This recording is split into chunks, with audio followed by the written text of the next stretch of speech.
Welcome back to Let's Talk All Things Internet. Today's episode, we are doing a deep dive on electric vehicles versus combustion vehicles, and to see if give you a little bit more info on whether you should make the switch to electric for your next car purchase. So the first thing I'm going to talk about today is buying an electric vehicle versus a combustion vehicle. So electric vehicles, they have several advantage over vehicles with internal combustion engines. They have lower operating costs as electricity is cheaper than gasoline. Yes, it's actually cheaper for electricity than to pay $200-300 a month for gassing up at the gas station, and it's cheaper than diesel fuel. They also produce zero tailpipe emissions, which they can help improve air quality in urban areas, especially like downtowns and area that has a dense population. Um, Additionally, the EVs, they have fewer moving parts. This means that they require less maintenance and have a longer lifespan. On the other hand, one of the main disadvantages of EVs is that they have limited driving range compared to internal combustion engine vehicles. Pretty much, your maximum range you could probably get is 500 miles or 700 kilometers. They also require a longer time to charge and may have limited charging infrastructure in certain areas. So not everywhere have like a charging station. You gotta find those charging stations depending where you go. Another disadvantage is that the batteries degrade over time and they need to be replaced, which can become very expensive. Overall, EVs are a good option for people who have a predictable daily commute and they live in densely populated areas and want to reduce their environmental impact. And now looking at, like the benefits of electric vehicles, there are several benefits of electric vehicles, compared to, ICE vehicles. You got low operating costs, where, like I said before, electricity is cheaper than gasoline or diesel fuel. And that means that the cost of operating EV is significantly lower than that of an ICE vehicle. It's zero tailpipe emissions. That's another benefit. EVs produce no emission, which can help to improve air quality and reduce the impact of transportation and environment on the environment for sure. And they have low maintenance costs, because since EVs have fewer moving parts than ICE vehicles, it require less maintenance to have over the lifespan of the vehicle. Also, EVs are very quiet. It has a quiet operation. They don't really produce as much noise as ICE vehicles, and could be beneficial for people living in densely populated areas. It's also, when you buy EV, you get government incentives. Many government offer financial incentives to encourage you to buy EV, and like give you like tax breaks, rebates, or even grants. And the energy independence of each EVs. Like you could charge it using renewable energy such as solar or wind, and that could even reduce more of your environmental impact and your dependence on fossil fuel. The performance, many EVs are designed to like provide instant torque and smooth acceleration, which can make them feel more responsive and fun to drive. Like if you look at the Model S, those cars, when you step on the gas, or sorry, not gas, when you step on the pedal, it's like instant torque right away. And also the health benefits of EVs.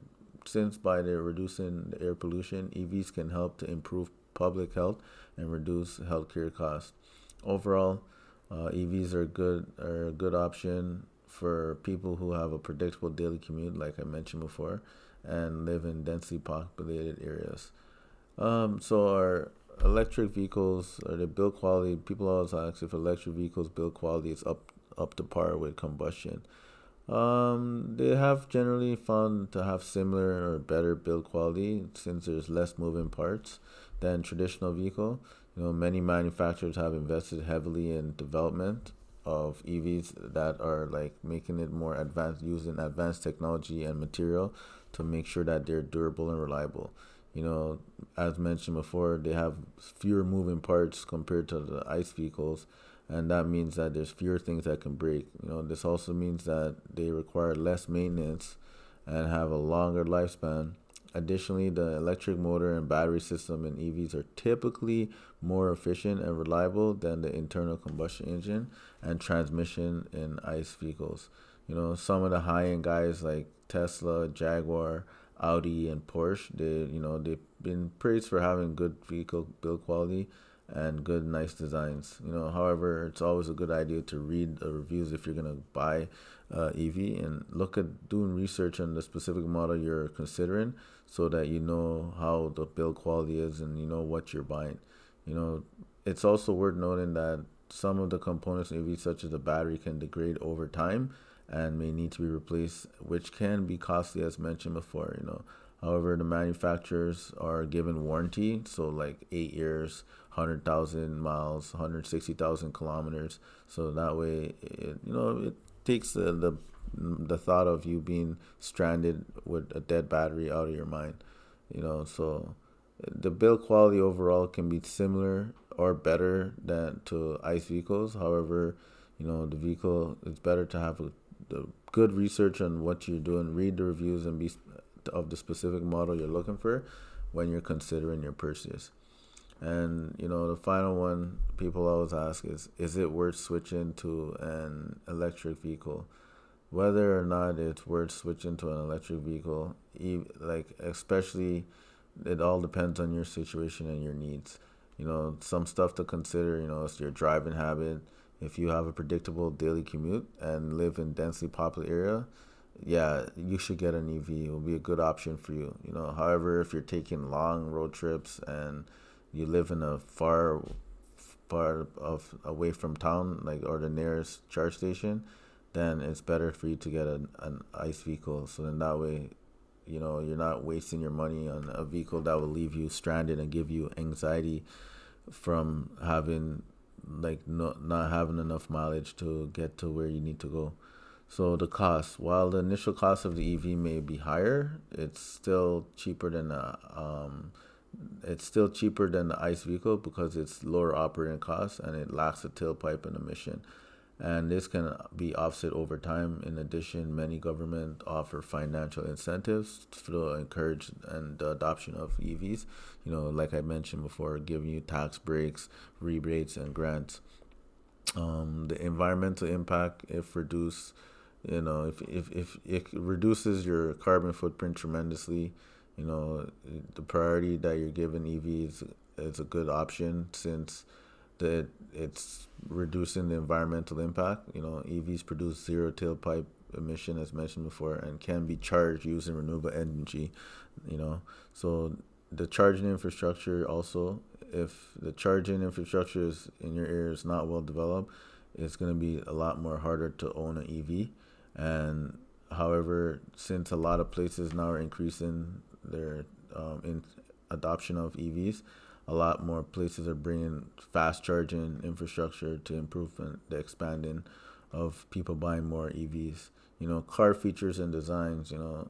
With the increase in adoption of electric vehicles, the range of models available is also expanding and improving. So you can find a model that fits your needs and preference. If you like if you like the Tesla Model 3 or the Model S, you could buy it. Or you like the Ford, if you like vehicles from Ford, or the BMW i3, you could buy that.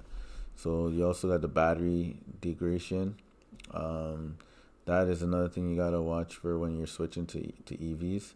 As mentioned before, the batteries in electric vehicles, they degrade over time, which could be costly to replace. However, if you're in the warranty, then not too much to worry about. But overall, there are many factors to consider when deciding whether or not to switch to an EV, and it is your personal decision that depends on your specific situation and needs. If it's a good fit for you and you did all the research and you think that it's time for you to switch to EV, then you can't really go wrong. And just make sure that you're consulting with a professional before you make the decision. So in that way, that's exactly what you want. How far you live. Where the charge station is. So that way you don't get range anxiety and end up stranded at the side of the road due to not being able to be fully charged. And that sums up today's post. So stay tuned for another discussion of Let's Talk All Things Internet, where we find random topics to discuss that will hopefully give you some knowledge on topics you want more information about, all while heading to work, a drive, home, to a grocery store, to the bank. Doesn't matter. Once again, thanks for joining. Please hit the like and subscribe button for more content from this channel, and thanks for tuning in.